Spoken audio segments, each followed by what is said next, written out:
ꯃꯌꯥꯝꯕꯨ ꯇꯔꯥꯝꯅ ꯑꯣꯛꯆꯕꯒ ꯂꯣꯏꯅꯅ ꯁꯔꯨꯛ ꯄꯣꯂꯥꯡ ꯍꯥꯏꯕ ꯋꯥꯔꯤ ꯑꯃꯒꯤ ꯑꯍꯥꯟꯕ ꯁꯔꯨꯛ ꯄꯨꯗꯨꯅ ꯂꯥꯛꯆꯔꯤ꯫ ꯋꯥꯔꯤꯁꯤꯕꯨ ꯇꯥꯕꯤꯔꯤꯕ ꯃꯌꯥꯝꯅ ꯅꯨꯡꯁꯤꯕꯤꯗꯨꯅ ꯂꯥꯏꯛ ꯁꯤꯌꯔ ꯑꯃꯗꯤ ꯁꯕꯁꯀ꯭ꯔꯥꯏꯕ ꯇꯧꯕꯤꯗꯨꯅ ꯆꯦꯅꯦꯜꯁꯤꯕꯨ ꯁꯄꯣꯔꯠ ꯇꯧꯕꯤꯔꯝꯃꯨ꯫ ꯋꯥꯔꯤꯁꯤ ꯃꯌꯥꯝ ꯄꯨꯟꯅ ꯑꯃꯨꯛ ꯇꯥꯃꯤꯟꯅꯔꯁꯤ꯫ ꯊꯥꯏꯅ ꯕꯪꯒ꯭ꯂꯥꯗꯦꯁꯇ ꯅꯤꯡꯊꯧ ꯑꯃ ꯄꯥꯜꯂꯝꯃꯤ꯫ ꯃꯍꯥꯛ ꯃꯆꯥ ꯄꯣꯛꯂꯝꯗꯦ, ꯑꯗꯨꯅ ꯃꯥꯅ ꯁꯤꯕ ꯃꯍꯥꯗꯦꯕꯕꯨ ꯅꯤꯡꯖꯔꯝꯃꯤ꯫ ꯃꯍꯥꯛꯀꯤ ꯑꯀꯟꯕ ꯇꯣꯞꯇ ꯁꯤꯕꯅ ꯄꯦꯟꯕꯤꯔꯗꯨꯅ ꯃꯆꯥꯅꯨꯄꯤ ꯑꯃ ꯄꯤꯕꯤꯔꯝꯃꯤ꯫ ꯃꯍꯥꯛꯀꯤ ꯃꯃꯤꯡꯗꯤ ꯆꯤꯟꯇꯥꯃꯅꯤ ꯍꯥꯏꯅ ꯀꯧꯔꯝꯃꯤ꯫ ꯃꯍꯥꯛꯀꯤ ꯗꯦꯁ ꯑꯁꯤꯒꯤ ꯈꯨꯡꯒꯪ ꯑꯃꯗ ꯅꯤꯄꯥ ꯃꯆꯥ ꯑꯃꯁꯨ ꯂꯩꯔꯝꯃꯤ꯫ ꯃꯍꯥꯛ ꯃꯃꯥ ꯃꯄꯥ ꯂꯩꯈꯤꯗ꯭ꯔꯦ꯫ ꯃꯍꯥꯛꯀꯤ ꯌꯥꯝꯅ ꯁꯣꯜꯂꯕ ꯃꯕꯦꯟ ꯍꯅꯨꯕꯤ ꯑꯃꯒ ꯂꯩꯃꯤꯟꯅꯔꯝꯃꯤ꯫ ꯃꯍꯥꯛꯅ ꯈꯔ ꯆꯥꯎꯔꯛꯄꯗꯒꯤ ꯁꯤꯡ ꯆꯟꯗꯨꯅ ꯃꯤꯅ ꯅꯦꯛꯄ ꯊꯕꯛ ꯁꯨꯗꯨꯅ ꯍꯤꯡꯂꯝꯃꯤ꯫ ꯂꯩꯕꯥꯛ ꯑꯁꯤꯒꯤ ꯑꯁꯨꯛꯄ ꯕꯣꯟ ꯑꯃꯁꯨ ꯂꯩ꯫ ꯕꯣꯟ ꯑꯁꯤꯗ ꯌꯣꯡ ꯃꯌꯥꯝ ꯑꯃ ꯂꯩꯔꯝꯃꯤ꯫ ꯃꯐꯝ ꯑꯗꯨꯗ ꯃꯤ ꯊꯣꯏꯅ ꯆꯪꯅꯔꯝꯗꯦ꯫ ꯃꯕꯦꯟ ꯍꯅꯨꯕꯤꯅ ꯌꯣꯛꯂꯤꯕ ꯅꯤꯄꯥ ꯑꯁꯤꯒꯤ ꯃꯃꯤꯡꯗꯤ ꯍꯪꯁꯀꯨꯃꯥꯔ ꯍꯥꯏꯅ ꯀꯧꯔꯝꯃꯤ꯫ ꯕꯣꯟ ꯑꯁꯤꯗ ꯃꯤ ꯀꯅꯥ ꯆꯪꯅꯗꯕꯅ ꯑꯀꯪꯕ ꯁꯤꯡ ꯃꯔꯥꯡ ꯀꯥꯏꯅ ꯐꯪꯂꯝꯃꯤ꯫ ꯍꯪꯁꯀꯨꯃꯥꯔꯅ ꯕꯣꯟ ꯑꯁꯤꯗ ꯆꯪꯗꯨꯅ ꯁꯤꯡ ꯆꯟꯕ ꯍꯧꯔꯛꯂꯦ꯫ ꯑꯁꯨꯝꯅ ꯅꯨꯃꯤꯠ ꯈꯨꯗꯤꯡꯒꯤ ꯁꯤꯡ ꯆꯟꯗꯨꯅ ꯁꯤꯡ ꯌꯣꯜꯂꯒ ꯃꯕꯦꯟꯒ ꯂꯣꯏꯅꯅ ꯃꯈꯣꯏ ꯑꯅꯤ ꯍꯤꯡꯉꯤ꯫ ꯕꯣꯟ ꯑꯗꯨꯁꯨ ꯌꯣꯡꯌꯥꯝꯒꯤ ꯅꯤꯡꯊꯧ ꯑꯃ ꯂꯩꯔꯝꯃꯤ꯫ ꯅꯣꯡꯃꯒꯤ ꯅꯨꯃꯤꯠ ꯑꯃꯗ ꯕꯣꯟ ꯑꯗꯨꯗ ꯃꯨꯅꯤ ꯑꯃ ꯂꯥꯛꯇꯨꯅ ꯂꯥꯏ ꯅꯤꯡꯅꯕꯒꯤꯗꯃꯛ ꯕꯣꯟ ꯑꯗꯨꯒꯤ ꯃꯁꯤ ꯈꯔ ꯁꯦꯡꯗꯣꯛꯇꯨꯅ ꯂꯥꯏꯗ ꯀꯠꯆꯅꯕ ꯍꯩ ꯂꯩ, ꯇꯨꯜꯁꯤ ꯃꯅꯥ, ꯆꯦꯡ ꯊꯣꯏꯗꯤꯡ ꯂꯩ ꯇꯤꯡꯊꯧꯅꯆꯤꯡꯕ ꯄꯨꯝꯅꯃꯛ ꯂꯥꯡꯖꯔꯒ ꯕꯣꯟ ꯑꯗꯨꯒꯤ ꯃꯅꯥꯛꯇ ꯂꯩꯕ ꯄꯨꯈ꯭ꯔꯤ ꯑꯃꯗ ꯏꯔꯨꯖꯕ ꯆꯠꯈ꯭ꯔꯤꯉꯩꯗ ꯕꯣꯟ ꯑꯗꯨꯒꯤ ꯌꯣꯡ ꯅꯤꯡꯊꯧ ꯑꯃꯁꯨꯡ ꯃꯍꯥꯔꯥꯅꯤ ꯂꯥꯛꯇꯨꯅ ꯄꯣꯠꯂꯝꯁꯤꯡꯗꯨ ꯊꯦꯡꯅꯔꯦ꯫ ꯃꯗꯨ ꯎꯕꯗ ꯌꯣꯡ ꯅꯤꯡꯊꯧ ꯑꯗꯨ ꯌꯥꯝꯅ ꯁꯥꯎꯈ꯭ꯔꯦ꯫ ꯃꯍꯥꯛꯅ "ꯑꯩꯒꯤ ꯕꯣꯟ ꯑꯁꯤꯗ ꯀꯅꯥꯒꯨꯝꯕ ꯖꯤꯕ ꯑꯃꯠꯇꯅ ꯆꯪꯗꯗꯨꯅ ꯂꯩꯔꯤꯕꯅꯤ꯫ ꯇꯧꯔꯤꯕ ꯑꯁꯤꯗꯤ ꯑꯩꯕꯨ ꯎꯁꯤꯠꯇꯗꯨꯅ ꯇꯧꯔꯤꯕꯅꯤ" ꯈꯟꯈꯤꯗꯨꯅ ꯃꯨꯅꯤꯒꯤ ꯄꯣꯠꯁꯤꯡꯗꯨ ꯂꯣꯏꯅ ꯆꯥꯏꯈꯥꯏꯈ꯭ꯔꯦ꯫ ꯃꯇꯝ ꯑꯗꯨꯗ ꯃꯨꯅꯤ ꯑꯗꯨ ꯏꯔꯨꯖꯔꯨꯕꯗꯒꯤ ꯂꯥꯛꯂꯦ꯫ ꯃꯍꯥꯛꯅ ꯇꯧꯔꯝꯂꯤꯕꯗꯨ ꯎꯕꯗ ꯃꯨꯅꯤꯗꯨ ꯌꯥꯝꯅ ꯁꯥꯎꯈ꯭ꯔꯦ꯫ ꯃꯍꯥꯛꯅ ꯌꯦꯡꯊꯣꯛꯈꯤꯕꯗ ꯌꯣꯡ ꯂꯥꯕ ꯑꯃꯒ ꯑꯃꯣꯝ ꯐꯖꯈ꯭ꯔꯕꯤ ꯑꯃꯒ ꯎꯔꯦ꯫ ꯃꯗꯨ ꯎꯕꯗ ꯃꯨꯅꯤꯅ ꯍꯥꯏꯔꯛꯈꯤ, "ꯇꯧꯔꯤꯕ ꯊꯕꯛ ꯑꯁꯤ ꯅꯈꯣꯏ ꯑꯅꯤꯅ ꯑꯣꯏꯕ ꯇꯥꯏ꯫ ꯃꯗꯨ ꯑꯣꯏꯔꯕꯗꯤ ꯃꯁꯤꯕꯨ ꯆꯥꯏꯈꯥꯏꯔꯤꯕ ꯅꯍꯥꯛ ꯑꯁꯤ ꯂꯝꯁꯤ ꯁꯤꯔꯣ, ꯑꯗꯨꯒ ꯇꯧꯔꯤꯕ ꯊꯧꯑꯣꯡ ꯑꯁꯤꯕꯨ ꯌꯦꯡꯗꯨꯅ ꯂꯩꯔꯤꯕ ꯅꯍꯥꯛ ꯑꯁꯤꯅ ꯁꯒꯣꯜ ꯑꯣꯟꯈ꯭ꯔꯣ" ꯍꯥꯏꯔꯛꯈꯤ꯫ ꯋꯥꯐꯝꯗꯨ ꯍꯦꯛ ꯇꯥꯕꯒ ꯌꯣꯡ ꯑꯅꯤꯗꯨꯅ ꯃꯨꯅꯤꯒꯤ ꯆꯔꯟꯗ ꯆꯪꯖꯔꯗꯨꯅ ꯈꯨꯔꯨꯝꯖꯔꯛꯈꯤ꯫ ꯃꯗꯨ ꯎꯔꯒ ꯃꯨꯅꯤꯅ ꯈꯜꯂꯤ, ꯃꯈꯣꯏꯁꯤ ꯃꯤꯔꯣꯟ ꯉꯥꯡꯍꯟꯗꯨꯅ ꯃꯈꯣꯏꯅ ꯇꯧꯈꯤꯕꯗꯨ ꯃꯌꯦꯛ ꯁꯦꯡꯅ ꯈꯪꯂꯒꯦ ꯈꯟꯗꯨꯅ ꯍꯥꯏꯔꯛꯈꯤ,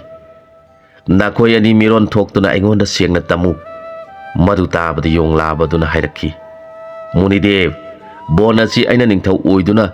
ꯌꯣꯡ ꯑꯩꯈꯣꯏ ꯃꯌꯥꯝ ꯂꯩꯖꯕꯅꯤ꯫ ꯂꯩꯕꯥꯛ ꯑꯁꯤꯒꯤ ꯅꯤꯡꯊꯧꯅꯁꯨ ꯑꯩꯈꯣꯏꯒꯤꯗꯃꯛ ꯌꯦꯡꯕꯤꯗꯨꯅ ꯀꯅꯥꯒꯨꯝꯕ ꯑꯃꯠꯇ ꯕꯣꯟ ꯑꯁꯤꯗ ꯊꯥꯖꯟꯗꯅ ꯑꯩꯈꯣꯏꯕꯨ ꯅꯨꯡꯉꯥꯏꯅ ꯊꯝꯕꯤꯔꯤꯕꯅꯤ꯫ ꯕꯣꯟ ꯑꯁꯤꯒꯤ ꯅꯤꯡꯊꯧꯅ ꯅꯅꯥꯏ ꯑꯩꯅ ꯑꯣꯏꯖꯗꯨꯅ ꯕꯣꯟ ꯑꯁꯤ ꯁꯪꯖꯔꯤꯕꯅꯤ꯫ ꯕꯣꯟ ꯑꯁꯤꯗ ꯊꯕꯛ ꯇꯧꯕꯤꯒꯦ ꯍꯥꯏꯔꯕꯗꯤ ꯅꯤꯡꯊꯧ ꯑꯩꯒꯤ ꯋꯥ ꯑꯃꯇꯪꯗꯤ ꯇꯥꯕꯤꯐꯝ ꯊꯣꯛꯇꯕ꯭ꯔꯥ ꯈꯟꯖꯩ꯫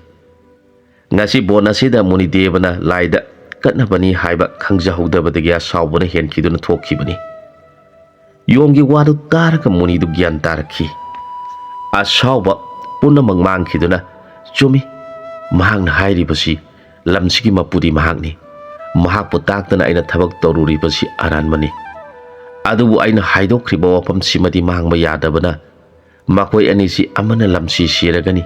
ꯑꯃꯅ ꯁꯒꯣꯜ ꯑꯣꯟꯈ꯭ꯔꯒꯅꯤ꯫ ꯑꯗꯨꯗꯤ ꯀꯔꯤ ꯀꯔꯝ ꯇꯧꯕ ꯇꯥꯏ? ꯃꯈꯣꯏꯁꯨ ꯊꯣꯏꯅ ꯀꯥꯏꯗꯕꯅ ꯃꯈꯣꯏ ꯐꯅꯕ ꯂꯝꯕꯤ ꯑꯃꯗꯤ ꯁꯤꯟꯕꯤꯗꯕ ꯌꯥꯗ꯭ꯔꯦ" ꯈꯟꯗꯨꯅ ꯃꯨꯅꯤꯅ ꯍꯥꯏꯔꯛꯈꯤ, "ꯍꯧꯖꯤꯛꯇꯤ ꯃꯨꯅꯤ, ꯑꯩꯅ ꯍꯥꯏꯈꯤꯕꯗꯤ ꯁꯣꯏꯕ ꯌꯥꯔꯔꯣꯏ꯫ ꯑꯗꯨꯃꯛꯄꯨ ꯅꯈꯣꯏ ꯑꯅꯤ ꯃꯨꯛꯇꯤ ꯐꯪꯅꯅꯕ ꯂꯝꯕꯤ ꯑꯃꯗꯤ ꯑꯩꯅ ꯕꯣꯔ ꯑꯣꯏꯅ ꯄꯤꯔꯕꯅꯤ꯫ ꯌꯣꯡ ꯅꯤꯡꯊꯧ, ꯅꯪ ꯁꯣꯏꯗꯅ ꯂꯝꯁꯤ ꯁꯤꯔꯒꯅꯤ꯫ ꯅꯍꯥꯛꯅ ꯁꯤꯔꯕ ꯀꯥꯟꯗ ꯌꯣꯡ ꯌꯥꯝꯅ ꯃꯊꯧ ꯃꯉꯝ ꯇꯧꯅꯕꯒꯤꯗꯃꯛ ꯅꯤꯡꯊꯧ ꯅꯪꯒꯤ ꯍꯛꯆꯥꯡꯕꯨ ꯊꯤꯔꯛꯀꯅꯤ꯫ ꯃꯌꯥꯝꯅ ꯊꯤꯔꯛꯄꯗ ꯐꯪꯗꯕ ꯑꯣꯏꯔꯁꯅꯨ꯫ ꯕꯣꯟ ꯑꯁꯤꯗ ꯁꯤꯡ ꯆꯟꯕ ꯂꯥꯛꯄ ꯍꯪꯁꯀꯨꯃꯥꯔ ꯀꯧꯕ ꯅꯤꯄꯥ ꯃꯆꯥ ꯑꯗꯨꯒ ꯊꯦꯡꯅꯕꯗꯒꯤ ꯅꯍꯥꯛꯀꯤ ꯁꯥꯗꯣꯡ ꯌꯥꯎꯗ꯭ꯔꯕ ꯁꯔꯨꯁꯤꯡ ꯑꯗꯨꯅ ꯋꯥ ꯉꯥꯡꯕ ꯉꯝꯖꯗꯨꯅ ꯃꯥꯒꯤ ꯃꯐꯝꯗ ꯆꯤꯠꯊꯕ ꯇꯧꯗꯅ ꯋꯥꯔꯤ ꯄꯨꯝꯅꯃꯛ ꯁꯥꯖꯔꯒ ꯅꯍꯥꯛꯀꯤ ꯁꯔꯨ ꯄꯨꯝꯅꯃꯛ ꯀꯣꯛꯀꯤ ꯇꯨꯝꯕꯥꯒ ꯂꯣꯏꯅꯅ ꯃꯍꯥꯛꯅ ꯃꯌꯨꯝꯗ ꯄꯨꯔꯒ ꯃꯤ ꯀꯅꯥ ꯈꯪꯍꯟꯗꯅ ꯄꯨꯖꯥ ꯇꯧꯗꯨꯅ ꯊꯝꯍꯜꯂꯨ꯫ ꯅꯪꯅ ꯃꯇꯝ ꯂꯩꯕ ꯈꯤꯕꯤꯛꯇ ꯃꯥꯅ ꯍꯥꯏꯕ ꯄꯨꯝꯅꯃꯛ ꯄꯥꯡꯊꯣꯛꯄ ꯉꯝꯖꯕ ꯑꯣꯏꯖꯧ꯫ ꯑꯗꯨꯒ ꯃꯔꯥꯜ ꯂꯩꯖꯗ꯭ꯔꯕꯤ ꯌꯣꯡ ꯑꯃꯣꯝ ꯃꯍꯥꯔꯥꯅꯤ, Nana ngasidagi hauna Chetanpur desda phajakraba sagon angaubi khongbada lupa yaubi ama onduna leiro. Sagon nangi maramgi damak Chetanpur desda lanpham toina soknaragani. Hayeng Kumar galoinana nabungona nangbu thiba laklabada nakoi animak amu hana yong oina onduna hanagi mafam asida ningthau amasung maharani oiduna nungaina matam sangna panminau haina bor pibiki. Masigi matungda Hangsa Kumarna nongma nongmagi ching akangba thira duna bona sida singsalami. Nongmadi mahangna ching akangba thirakpada unsa amasung tongsa yaudraba saru ngakta oiraba sarugi polang ama thengnarami. Hangsa Kumar thoina akiba hangoiba leiti mahangna masibu kari oirigaba polang asigi mongdi yong sumali mi sumali khantuna munna yengduna lei. Masibu kanaguma singna hatoklaga hunduklamba oirigadra haina muna yengduna lei. Maduda tongsa yaudraba makok aduna hairaki. Nahagna karigidamak muna yenglibano madu tabada Hangsa Kumarna hairaki. He sadong yaudraba sarugi polang nangonda aina hangjari nahakpu kanano kari maramgidamak mafam masida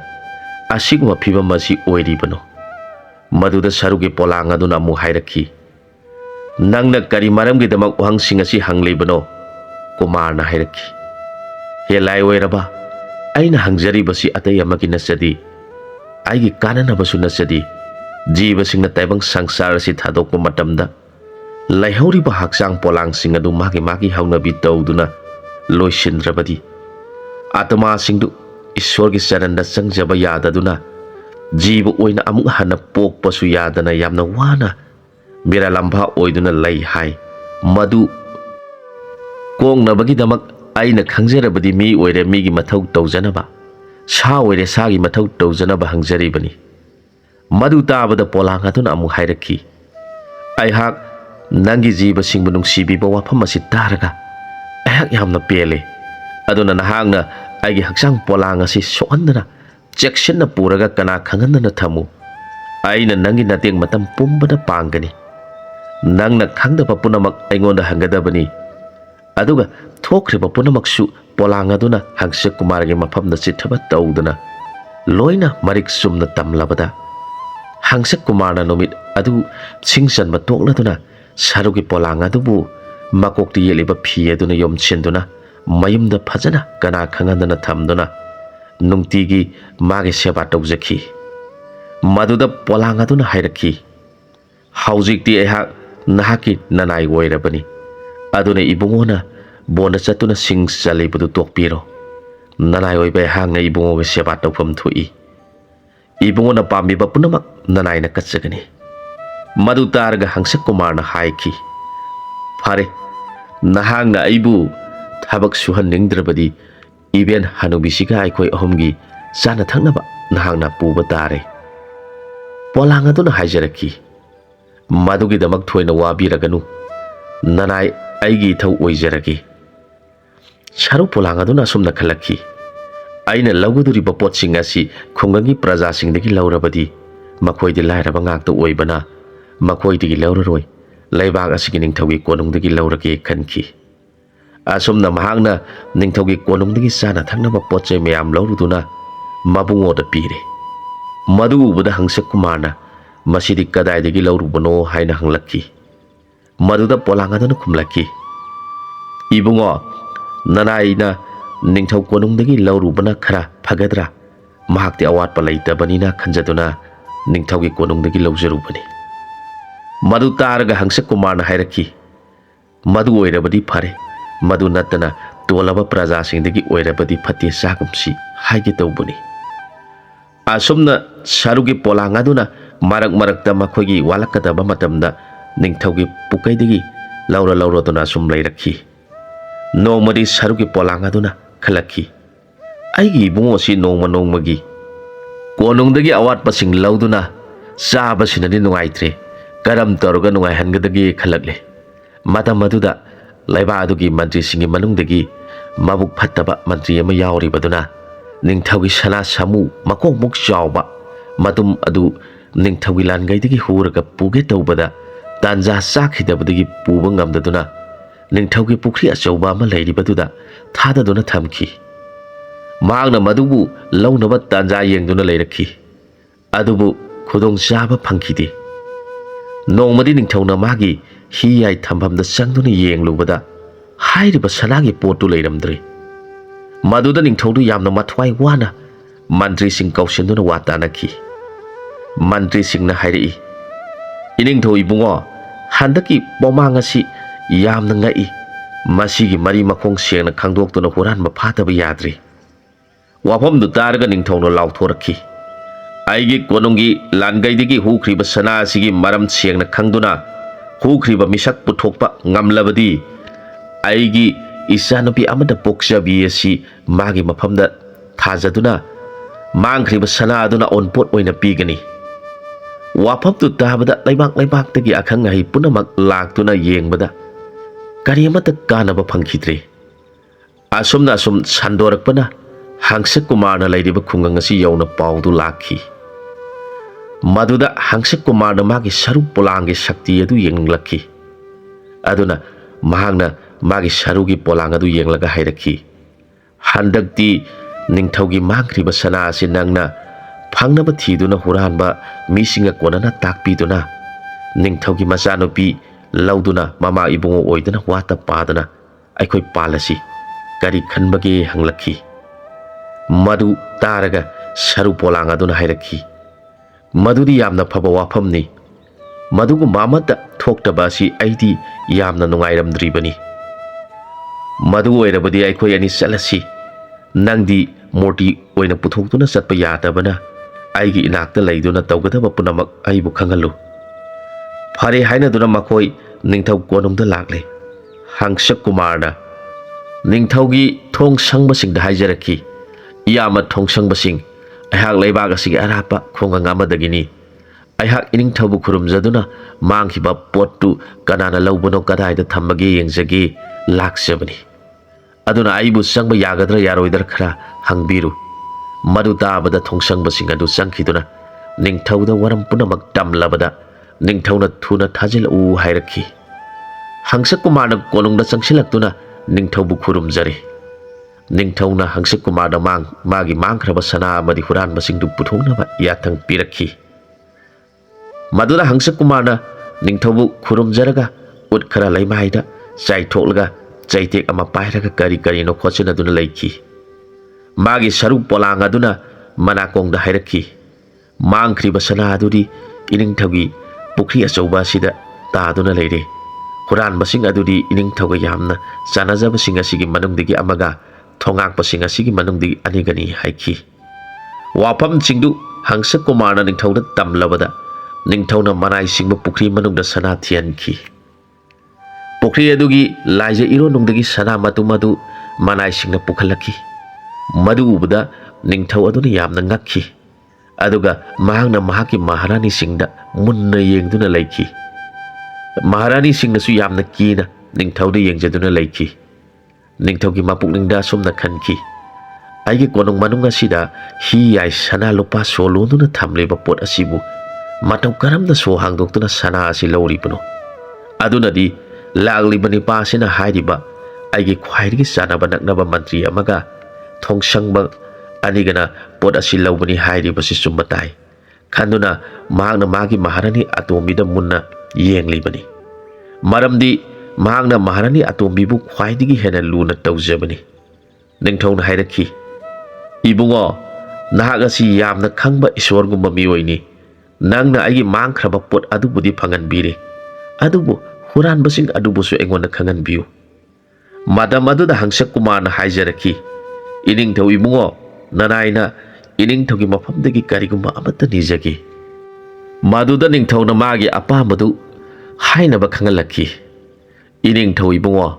ꯄꯣꯠ ꯍꯨꯔꯤꯕ ꯃꯤꯁꯛꯇꯤ ꯅꯅꯥꯏꯅ ꯇꯥꯛꯆꯔꯒꯦ, ꯑꯗꯨꯕꯨ ꯏꯅꯤꯡꯊꯧꯅ ꯍꯟꯗꯛꯀꯤ ꯁꯤꯃꯗꯤ ꯃꯈꯣꯏꯕꯨ ꯉꯥꯛꯄꯤꯌꯨ꯫ ꯃꯈꯣꯏ ꯃꯇꯨꯡꯗꯗꯤ ꯑꯃꯨꯛ ꯍꯟꯅ ꯇꯧꯔꯔꯣꯏ꯫ ꯃꯔꯝꯗꯤ ꯅꯅꯥꯏ ꯑꯩꯅ ꯏꯅꯤꯡꯊꯧꯒꯤ ꯃꯤ ꯑꯣꯏꯅ ꯂꯩꯔꯕꯅꯤꯅ ꯃꯈꯣꯏꯅ ꯑꯔꯥꯟꯕ ꯇꯧꯔꯕꯁꯨ ꯅꯅꯥꯏ ꯑꯩꯅ ꯈꯪꯒꯗꯕ ꯃꯔꯩꯔꯦ꯫ ꯐꯔꯦ ꯐꯔꯦ, ꯅꯍꯥꯛꯅ ꯃꯈꯣꯏꯒꯤ ꯃꯔꯥꯟ ꯉꯥꯛꯄꯤꯁꯤ ꯍꯥꯏꯔꯕꯗꯤ ꯉꯥꯛꯄꯤꯔꯁꯤ, ꯑꯗꯨꯕꯨ ꯃꯈꯣꯏꯒꯤ ꯃꯁꯛꯇꯗꯤ ꯑꯩꯕꯨ ꯈꯪꯍꯜꯂꯨ." ꯃꯗꯨ ꯇꯥꯔꯒ ꯍꯪꯁ ꯀꯨꯃꯥꯔꯅ ꯂꯥꯎꯔꯛꯈꯤ, Hai ꯏꯅꯤꯡꯊꯧꯒꯤ ꯁꯅꯥ ꯂꯨꯄꯥ ꯍꯨꯔꯥꯟꯕ ꯃꯟꯇ꯭ꯔꯤ ꯊꯣꯡꯁꯪꯕ amadi sosinaba maharani nakoi punamak iningthaugi saranda changjaduna langkhiba punamak ngakpiu haijau natrabadi aina nakhogi sayeng paiduna iningthauda pigani maduda ningthaugi maphamda maharani atombi ningthauna chana thamjaba mantri amadi thongsangbani du changlaktuna mathang nanai aikhoibu ngakpiu haijaki maduda ningthauna nakhoidi kari maramgidamak aigi pukaidigi sana lupa huralibano hangki mantri aduna khumki iningthau ibungo nanai ehangna iningthau di yamna khanghai maram aduna iningthaugi budi loksing sang yengjaningduna maharani atomi ka loinana wa tanaduna thongsangba anisiga loinana potsinga si losin jakhibani madu targa ningthauna hairakhi aina hangsa kumar gi maphamda dani di piraroi haikhrabani na dani di piraroi aduna nakhoi konung asida leibadi yararoi Marani atombi nahaksu konung asida leiba yararoi ningthau aigi lanthum punamak aina nahan makai huran masingda sangaduna thamlore haujiti ehak amu hana huran bada pot sanghalaroi asom tauna mantri maharani atombi amadi thongsangbani du konung thadokhi matang aswaida wari siloisinjari ani suba sarukti lagliba thangjana mikki nungthil pungahum taba matamda puduna laksege maduda mayamga punna amuk thengnaminarasi